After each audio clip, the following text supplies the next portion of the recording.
وعن مركل صاحبيال ومركل إيه إسماعيل's program وحيابها اللي سوي دي أورنتي دور من اللي وسوي عليه وحاكم ده لقطها programming كسيجوت لقطة وفي عن حلقة للجوجو كان سنة كان للجوجو لقطة وفي عن أي programming ككالنت كوباد نكوجتوا اللقطة اللي يخانو بايثون يدا أيانا كالنت كوباد كوجتوا ولو dadka qaar ay barteen ama si aad ay u barteen luqadda loo yaqaan Java laakiin hadda kaalintood waxa ku jira Python labada luqadood ani ahaan marka isbarbardhigay marka aan bartay Python-ka iyo Java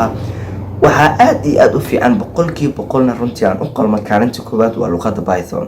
waxaan kula talinayaa hadda aad programmer inaad noqoto ama aad rabto inaad barato luqadaha programming-ka inaad marka koowaad aad barato luqadda loo yaqaan Python sababtoo way ka fududahay luqadda Java markii si loo fiiriyo sababta runtii ay u gashay Python kaalinta koobaad Java-na ay yani u noqotay luqadaha yare hoose waxa ay tahay Python waxa ay leedahay library diyaarsan kuwaas oo ku dhex jira functions loogu talagalay inay ku qabtaan shaqooyinka aad ku adag tusaale haddii aad rabto code diyaarinaya ama sameynaya ama ku qabanaya shaqo yar waxa laga yaabaa Python inaysan ku qaadan in waqti badan aad qorto laakiin Java asiga waxa u baahan yahay in waqti badan qorto sababtoo ah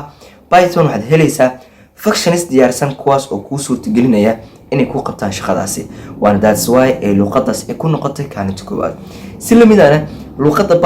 Python ay ka fududahay markii loo fiiriyo hab qoraalka ama qaabka loo qorayo luqadda Java sababtoo waxay yeelay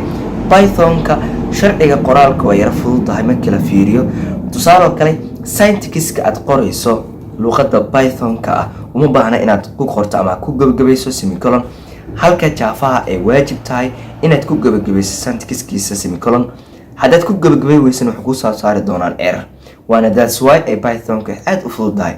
sida caadiga luqadda Java markii aad ku dhisto project luqadaasina aad rabto inaad ku xirto database way adag tahay inaad ku xirto database xitaa haddaad database ku xirtana errorka database-ka kaaga imaanaya ayaa yara aad u adag halka Python-ka markii la isku xirayo database-ka iyo maxaa loo yaqaan project-ga aad ku diyaarisa Python-ka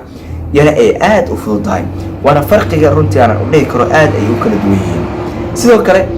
luqadan Python-ka markii la dhaho hal lagu diyaariyo project-yo aad ay u fududiin tusaale kale markii aad rabto inaad diyaariso project game oo kale Python-ka way fududahay inaad ku diyaariso project game sababtoo waxaad isticmaalaysaa library loo yaqaan Pygame waxayna awood ku siinaysaa markaas inaad diyaariso project-gaaga tusaale kale game marka sameeynayno kale game-ka markii computer lagu isticmaalayo kale waxa laga maamulaa isleeyahay falaaraha Soomaa falaarahaas marka aad inaad ka maamusho marka Python iyadu way fududahay Pygame ayaa soo degsanaysaa kadibna markaad programinayso عادي برنامجي ايكونيسك على سو دغيسا waxaad programinaysaa falaarihi markii inta la taabtay inta aad markii inta la taabtay inta aad waa waxyaalo aad u fudud halka luqadda Java loo yaqaano iyada ay ka adeeg badan tahay marka la diyaarinayo project-yada noocaas oo kale ah sababtoo waxay u baahan tahay code aad u fara badan inaad qorto halka Python aad helayso functions diyaarsan oo ku fududeynaya waxyaalahaas oo dhan waxyaalaha cajiib kale ee luqadda Python-ka ay ku fiican tahay waxaa kamid ah desktop applications-ka iyo web applications-ka oo runtii marka aad diyaarinayso project-yadaasi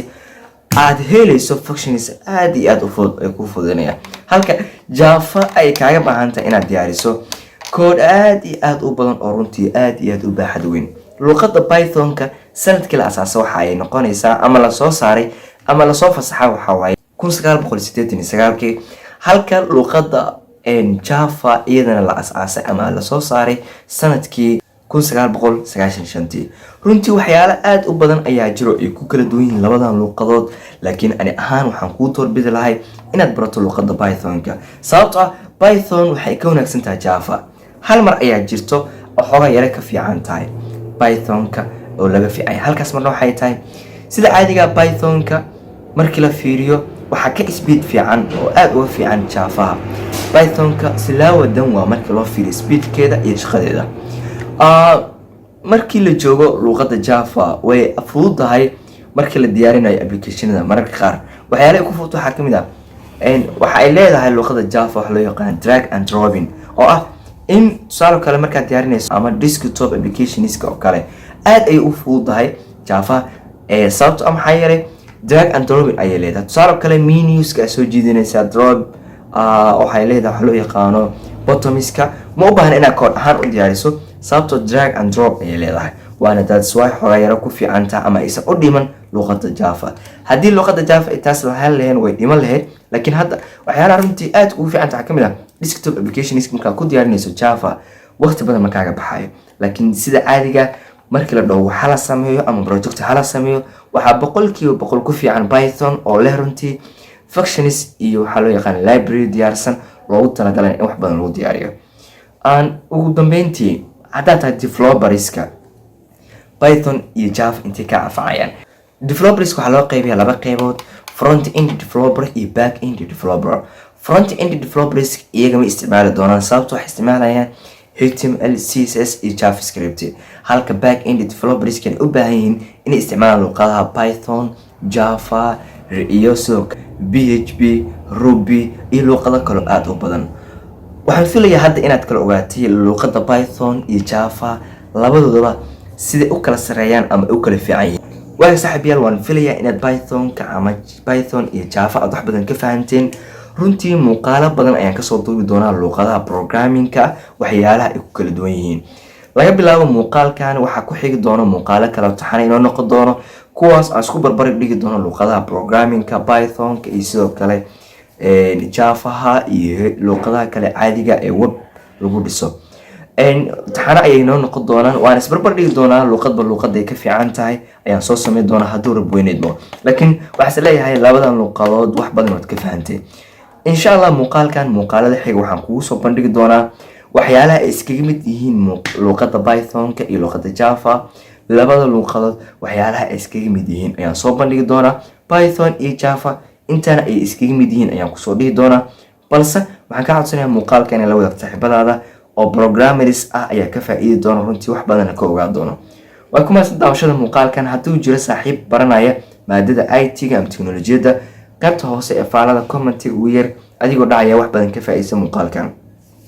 haddaba waxa la gaaray xilliga aan ku dhihi lahay guuleyso waxaan ku leeyahay xilligan la joogo guul waxan ayaan ku rajeynayaa waxay noo balan ah muuqaalkan iyo muuqaalka xiga